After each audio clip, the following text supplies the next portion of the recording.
warahmatullahi wabarakatuh. Perkenalkan, nama saya Rizky Aji Luhur. Di sini saya akan menjelaskan jawaban dari soal yang dikirim Bapak Junenta selaku guru informatika. Pengertian data menurut KBBI.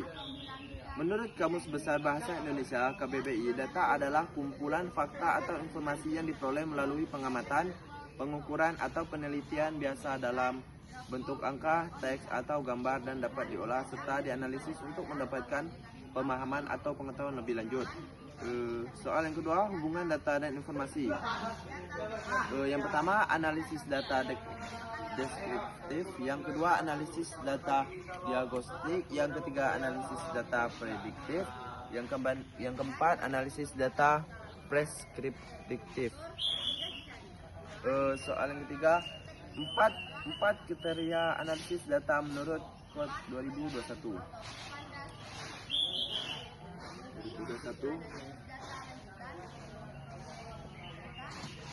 Undang-Undang Nomor 27 Tahun 2000. UU PDP membedakan data pribadi menjadi dua kategori: data pribadi yang bersifat spesifik dan data pribadi yang bersifat umum. Yang pertama, data pribadi dan bersifat spesifik. Yang kedua, data pribadi yang bersifat umum. Nama lengkap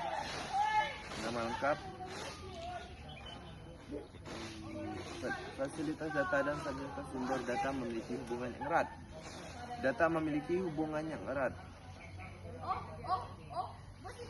Yang keempat, kategori data pribadi menurut UU PDP nomor 27 tahun 2022.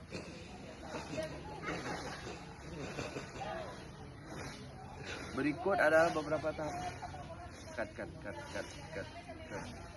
Tadi kan diputar enggak. Ulang yang pertama. 4 kategori data pribadi menurut UU DP nomor 27 tahun 2022.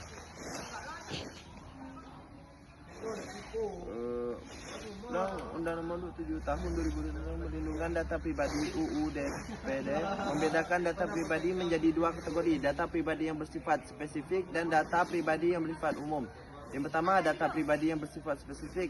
Yang kedua, data pribadi yang bersifat umum. Hubungan validitas dan data validitas sumber data.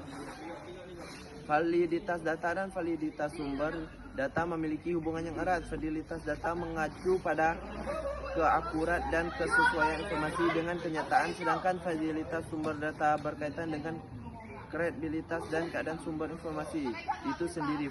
Validitas data bergantung pada validitas sumber data karena yang akurat berasal dari sumber yang tercapai. Cara validitas sumber data. Validitas sumber data bisa dilakukan dengan cara beberapa hal, termasuk memeriksa format data, kehadiran data, jenis data, digit dan panjang data, serta melakukan pencarian lookup. Selain itu, pentingnya untuk mengenali sumber informasi yang tercapai, memverifikasi melalui sumber lain, memeriksa tanggal dan sumber asli, memahami gaya penulis dan bahasa, serta menggunakan sumber fakta checker. Soal yang ketujuh, siklus hidup data, pembuatan data. Berikut adalah beberapa tahapan yang umum dalam siklus hidup data. 1. Pengumpulan data. 2. Penyimpanan data. 3. Pengolahan data. 4. Analisis data. 5. Penyimpanan jangka panjang. 6. Membuang menghapus data ketika data tidak berguna. Aplikasi pengolahan data yaitu Microsoft Excel. Aplikasi pengolahan angka yang umum digunakan untuk